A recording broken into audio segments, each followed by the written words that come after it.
नमस्कार, आप देख रहे हैं न्यूज मंच और मैं हूं विशाल वैभव। आपको बता दें कि काराकाट लोकसभा क्षेत्र में जो है विक्रमगंज में जो है आज देश के रक्षा मंत्री राजनाथ सिंह ने चुनावी जनसभा को संबोधित किया है। और क्या कुछ जो है वो चुनावी जनसभा में उन्होंने कहा है। चूंकि वहां से बता दें कि पवन सिंह निर्दलीय उम्मीदवार हैं और ऐसे में राजनाथ सिंह का चुनावी सभा काफ़ी ही महत्वपूर्ण है। तो क्या कुछ कहा है राजनाथ सिंह ने, आइए आपको हम सीधा राजनाथ सिंह का चुनावी संबोधन सुनाते हैं।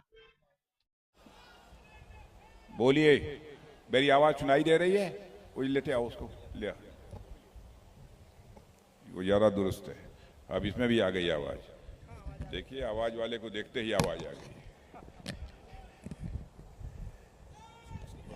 बस ठीक है, रहने जो, हम कर लेंगे।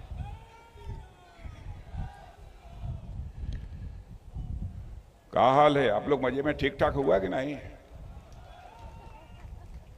सब लोग मजे में? चकाचक बाय ना? अरे अमन दिल्ली में चाहे जितना रहल जा, लेकिन अपन भोजपुरी भाषा कबो भुला नहीं सकी तमान।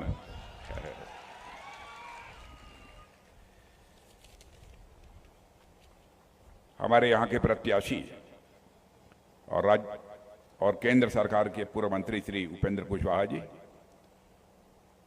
भारत सरकार के पूर्व मंत्री श्री राधा मोहन सिंह जी, श्री राजेश्वर राज जी पूर्व विधायक, श्री राजेश्वर चौरसिया जी पूर्व विधायक, श्रीमती निवेदिता सिंह सदस्य विधान परिषद, श्री आलोक कुमार सिंह, श्री कपिल कुमार जिलाध्यक्ष रालमो रोहतास, अजय कुशवाहा जिलाध्यक्ष जदयू, श्री अखिलेश सिंह राष्ट्रीय सचिव रालोमो, श्री चितरंजन सिंह प्रदेश उपाध्यक्ष रालोमो, श्रीमती अरुणा देवी नेत्री जनता दल यू, मनीष सिंह भाजपा नेता, रेशमा पटेल जिला पार्षद, सुनील सिंह, श्री गया सिंह, श्री मदन प्रसाद वैश्य, श्री विजय सिंह, श्री रिंकू सिंह जनता दल यू नेता, ओम प्रकाश सेतु प्रवक्ता जदयू, सत्येंद्र सिंह जनता दल यू, राम कुमार शर्मा, आनंद गुप्ता और यहां मौजूद मेरे सभी सम्मानित बहनों एवं भाइयों,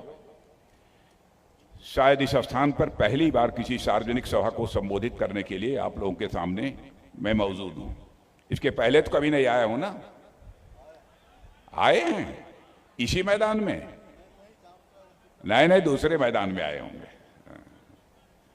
हाँ, मैं जल्दी भूलता नहीं हूं। मैंने लंबे समय के बाद आए हैं, फिर भी आप लोगों ने तालियां बजाकर बहुत ही गर्मजोशी के साथ स्वागत किया है। भारत की परंपरा है और शिष्टाचार का तकाजा भी है। स्वागत, अभिनंदन और सलाम दुआ कभी एक तरफा नहीं होना चाहिए। इसलिए मैं भी अपनी तरफ से शीश झुकाकर आप सभी बहनों भाइयों का हार्दिक अभिनंदन करता हूं। आप सभी का मैं स्वागत करता हूं। आज मैं यदि आया हूं तो उपेंद्र जी कुशवाहा के लिए आया। आप यह पूछेंगे उपेंद्र जी कुशवाहा के लिए क्यों आए हैं? क्योंकि हमारे यह एनडीए के सहयोगी हैं, एनडीए के नेता हैं, और जब यह जीत कर भारत की संसद में पहुंचेंगे तो प्रधानमंत्री बनाने का सवाल खड़ा होगा, तो श्री नरेंद्र मोदी को ही भारत का प्रधानमंत्री बनाने के लिए अपना पुरजोर समर्थन देंगे।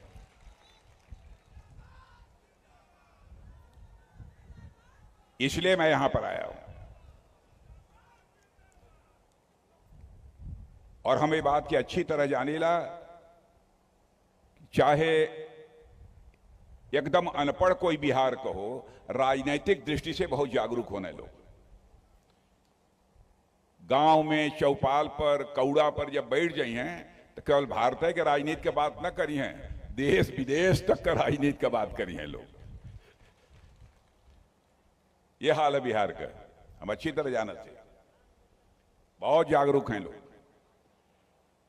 लंबे समय तक आपने देखा है कि बिहार में एक आरजेडी पार्टी है।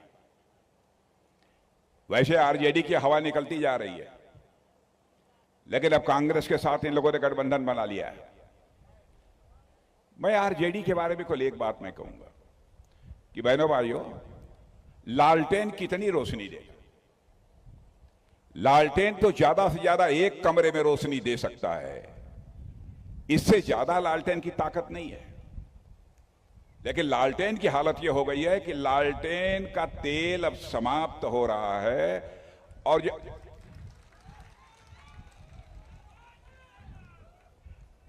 आई घरे में देखले हुआ तो हम लोगन कि जब लालटेन का तेल जब खत्म होए लगाला तो बत्तियां भभकैले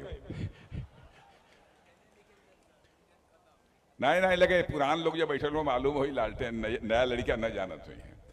जब भभके लगा तो मान ला कि लालटेन बुझाए वाली है और एक तेल खत्म है। यह हाल आरजेडी के लालटेन का ही है। कांग्रेस की हालत तो ये हो गई ले, कांग्रेस की हालत तो ये हो गई ले कि 10 साल के बाद आपके घर को कोई बच्चा हो या आप पूछबा कि कांग्रेस, तो कहेगा कौन कांग्रेस। जैसे दुनिया की धरती से डायनासोर लुप्त हो गया है, वैसे ही भारत की राजनीति से यह कांग्रेस 10 वर्ष के बाद लुप्त हो जाएगी। आप देख रहे होंगे 52 वर्षों तक अखंड हुकूमत इस हिंदुस्तान में यदि किसी ने किया है तो कांग्रेस ने किया है। बहनों भाइयों, भारत को दुनिया में जो ऊंचाई हासिल कर लेनी चाहिए थी, भारत का कद जितना बड़ा होना चाहिए था दुनिया में, 52 वर्ष तक हुकूमत करने के बाद भी भारत का कद उतना ऊंचा नहीं हो पाया। आप यहां के लोग जो विदेशों में रहते होंगे, आप उनसे पूछिएगा 10 साल पहले भारत के बारे में दुनिया के देशों में क्या धारणा थी और आज दुनिया के देशों में भारत के प्रति क्या धारणा है। पहले दुनिया के मंचों पर, अंतर्राष्ट्रीय मंचों पर भारत यदि बोलता था तो भारत की बातों को लोग गंभीरता पूर्वक नहीं लेते थे। कहते थे भारत यह तो कमजोर भारत है, गरीब भारत है। क्या हम इसकी बात सुने? बहनों भाइयों, हालात बदल गए हैं। आज भारत यदि दुनिया के मंचों पर बोलता है, सारी दुनिया कान खोलकर सुनती है। दुनिया कान खोलकर सुनती है कि भारत बोल क्या रहा है। यह भारत की हैसियत सारी दुनिया में बनी है। जहां तक भी महंगाई का प्रश्न है, हमारे पास आंकड़े हैं, मैं आंकड़े दे सकता हूं। दुनिया में सभी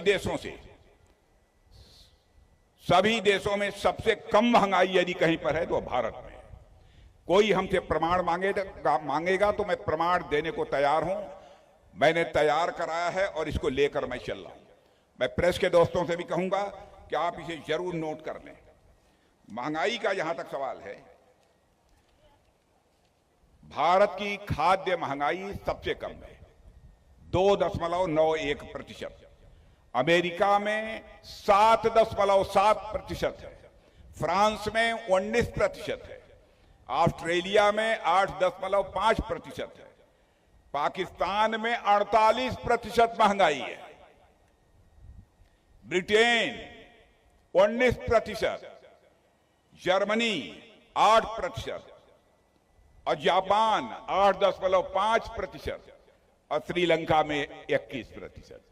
बतलावा, सबसे कम 2.91 माने 3% से भी नीचे महंगाई दुनिया में कौनो देश में हो तो हमारे और आपके देश इस भारत में है मेरे बहनों भाई।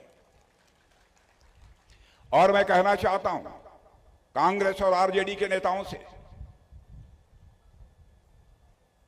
कि यदि आप हमारी बात को काट सकते हो तो काट दीजिएगा।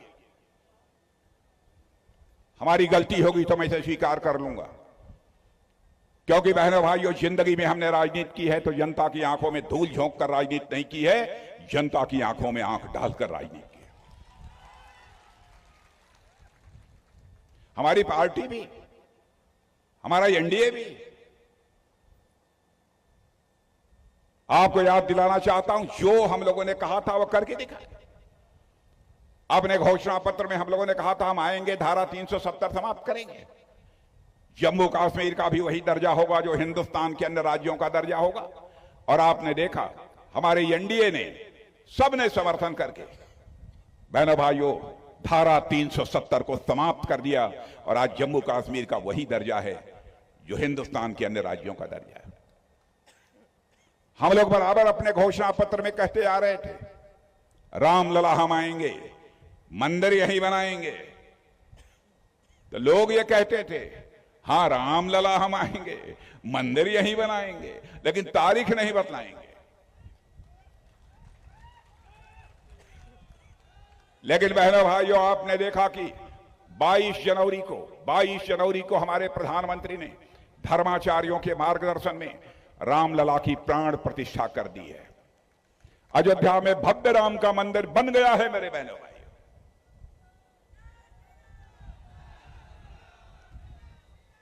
और मेरी बात आप सुन लीजिए,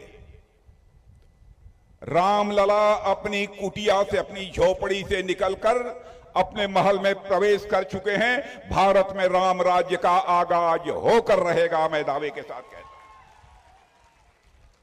लोग कहते हैं कि राम राज्य कैसे आ जाएगा, राम राज्य किसे कहते हैं। मैं कहता हूं, जिस दिन लोगों को अपने कर्तव्य का बोध हो जाएगा कि हमारी जिम्मेदारी परिवार के प्रति, समाज के प्रति और देश के प्रति क्या बनती है, जिस दिन इसका बोध, जिस दिन इसका ज्ञान हो जाएगा, उसी दिन मैं मान लूंगा कि भारत में राम राज्य आ गया। कैकेयी के अंदर यह कर्तव्य बोध नहीं था, कैकेयी के अंदर अधिकार बोध था, हमारा पुत्र ही गद्दी पर बैठना चाहिए। इसी कारण मर्यादा पुरुषोत्तम भगवान राम को 14 वर्षों का वनवास लेना को सहना पड़ा था। यह काम कहा था, हम लोगों ने करके दिखा दिया। बहुत सारी ऐसी चीजें। अब 3 तलाक को हमने समाप्त कर दिया, तो कहते हैं कि भारतीय जनता पार्टी हिंदू मुसलमान के। तो जैसा कि आपने सुना राजनाथ सिंह के चुनावी संबोधन को, और इस चुनावी संबोधन में उन्होंने कहीं ना कहीं जो है राजद और लालटेन पर जो है निशाना साधते हुए कहा कि लालटेन जो है सिर्फ एक ही कमरे में रोशनी दे सकती है। और अपने भाषण का शुरुआत जो है उन्होंने भोजपुरी अंदाज में किया, जिसको लेकर जनता जो है वो काफ़ी खुश दिखी उनके इस भोजपुरी संबोधन से। तो कह सकते हैं कि जिस तरह से पवन सिंह काराकाट से निर्दलीय उम्मीदवार हैं, और ऐसे में राजनाथ सिंह का चुनावी प्रचार, चुनावी जनसभा रैली कहीं ना कहीं काफ़ी महत्वपूर्ण हो गई है। तो देखना है कि इस चुनावी जनसभा के बाद क्या कुछ असर काराकाट की जनता पर होता है, ये 4 जून को पता लगेगा। बने रहिए न्यूज़ मंच के साथ। न्यूज़ मंच के लिए विशाल वैभव।